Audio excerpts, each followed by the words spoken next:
Hello friends, स्वागत आहे तुमचं पुन्हा एकदा पार्टशीट प्रणव चॅनलमध्ये। आज ना आपण नाचोस बनवणार आहोत, अगदी हेल्दी वाले। आपल्याला ना आता नाचोस बनवून घ्यायचे आहेत। नाचोस बनवून घेण्यासाठी हे सगळे मेन इन्ग्रेडियंट आहेत। सगळ्यात पहिल्यांदा तर इथे गव्हाचं पीठ आहे, आपण इथे 2 टोमॅटो घेतलेत, मिरची घेतली, काळी मिरी घेतली। या व्यतिरिक्त सुद्धा आपल्याला थोडंसं सामान लागणार आहे। आता सगळ्यात पहिल्यांदा आपल्याला टोमॅटो प्युरे तयार करून घ्यायचे आहे। आता टोमॅटो प्युरे बनवण्यासाठी ना इथे टोमॅटो आपल्याला कट करून ते मिक्सरला लावून घ्यायचे आहेत।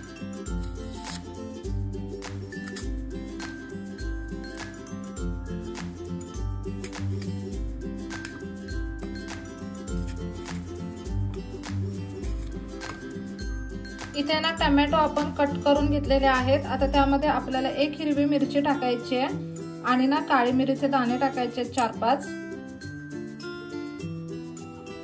आता हे मिक्सर मधून अगदी बारीक असं वाटून घ्यायचंय आपल्याला। आता ना मिक्सरला हे आपण अगदी बारीक असं वाटून ह्याचे एक प्युरे करून घेतलेले आहे। तर इथे एक भांड घेतलंय आपण, त्याच्यावरती अशा पद्धतीने जाळी ठेवलेली आहे आणि ना ही टोमॅटोची अगदी फाईन अशी पेस्ट आपल्याला घ्यायची आहे। त्याच्यासाठी हा टोमॅटो आपल्याला गाळून घ्यायचा आहे।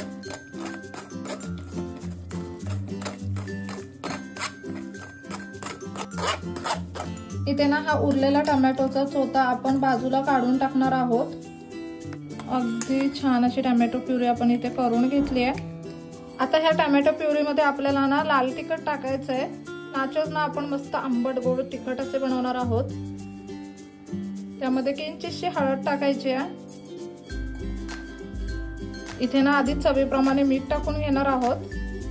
थोडीशी साखर सुद्धा टाकायची आहे। आता ना हे एकदा छान असं हलवून मिक्स करून घेऊयात, जेणेकरून ह्यातली साखर विरघळली जाईल। तुमच्याकडे जर पिठी साखर असेल ना तर तुम्ही ती सुद्धा इथे वापरू शकता। आता ना या टोमॅटो प्युरी मध्येच आपल्याला गव्हाचं पीठ ऍड करायचं आहे आणि जितकं लागेल ना तितकं पीठ टाकून आपल्याला एक पिठाचा गोळा मळून घ्यायचा आहे। जसं पीठ लागेल तसं पीठ टाकायचं आणि या प्युरी मध्येच आपल्याला ना गव्हाचं पीठ मळून घ्यायचं आहे।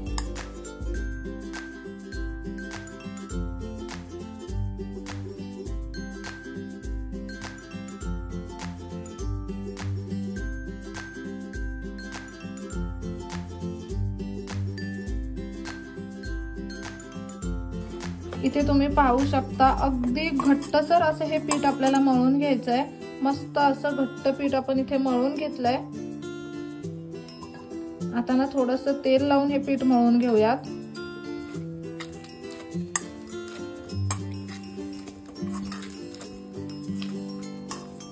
अगदी मस्त घट्टसर असं हे पीठ आपण मळून घेतलेलं आहे। तर 5 मिनिटांना हे पीठ आपण झाकून ठेवूयात।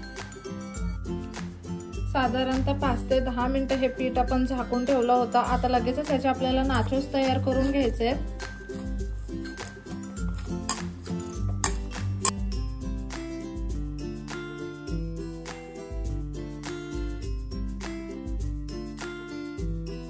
इथे ना हे गोळे आपण तयार करून घेतलेत। आता यातला एक गोळा घेऊयात।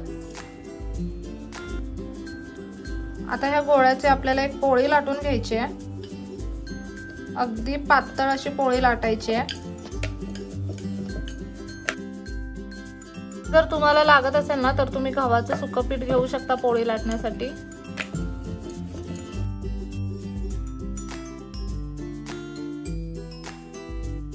अगदी मस्त पातळ अशी ही पोळी आपण लाटून घेतलेली आहे। आता ना हिचे आपल्याला नाचोस पाडून घ्यायचे आहेत।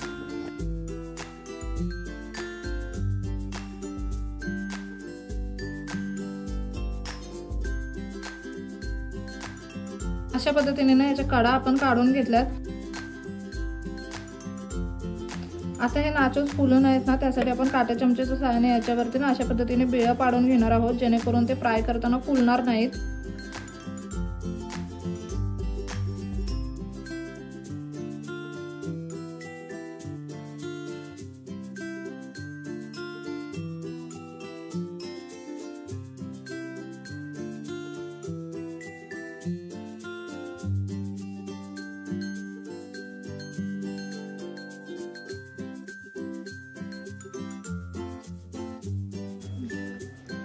इथे तुम्ही पाहू शकता अशा पद्धतीने ना हे नाचोस आपण तयार करून घेतले। दिसायला अगदी मस्त दिसतायत आणि ना एकदम छान असे झालेत। अगदी पातळ असे बनवलेत आपण हे, जेणेकरून ते कुरकुरीत बनतील आणि ना वरून असं काट्या चमच्याने बिळं सुद्धा पाडलेत म्हणजे ते फुलणार नाहीत। अशा पद्धतीने हे सगळे नाचोस आता आपल्याला तयार करून घ्यायचे आहेत।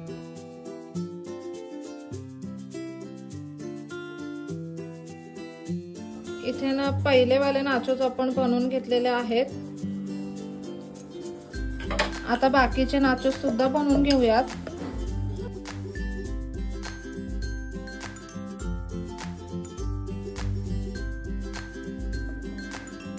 मगाशी आपण ज्या पद्धतीने कट करून घेतलं ना, तुम्ही त्या पद्धतीने सुद्धा कट करू शकता किंवा ही अजून एक पद्धत आहे। तुम्हाला दोन्हीपैकी ज्या पद्धतीने सोपं वाटेल ना त्या पद्धतीने तुम्ही नाचोस कट करून घेऊ शकता।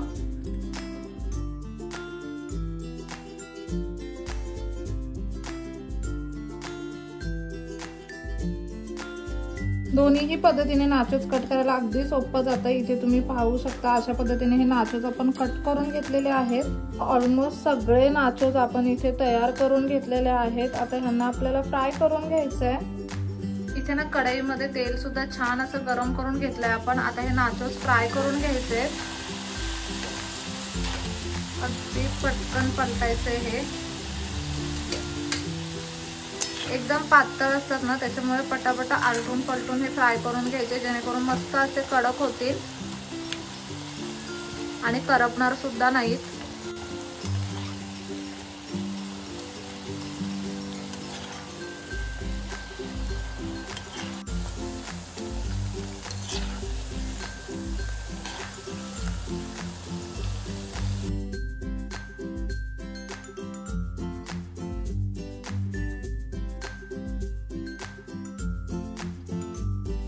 मस्त असा पहिला खाना आपण इथे फ्राय करून घेतलेला आहे। याला आपण सर्विंग प्लेट मध्ये काढून घेऊयात। अशा पद्धतीने ना बाकीचे सगळे नाचोस फ्राय करून घ्यायचे।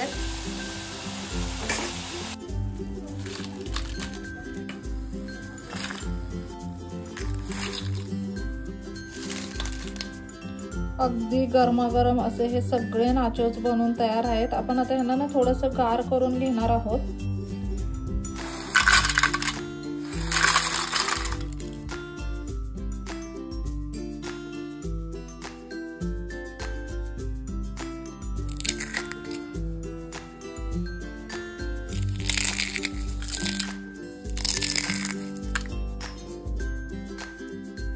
नक्की ही रेसिपी घरी ट्राय करा। चला तर मग नेक्स्ट व्हिडिओमध्ये भेटूया। तोपर्यंत मस्त खा, भरपूर फिरा आणि आनंदी राहा।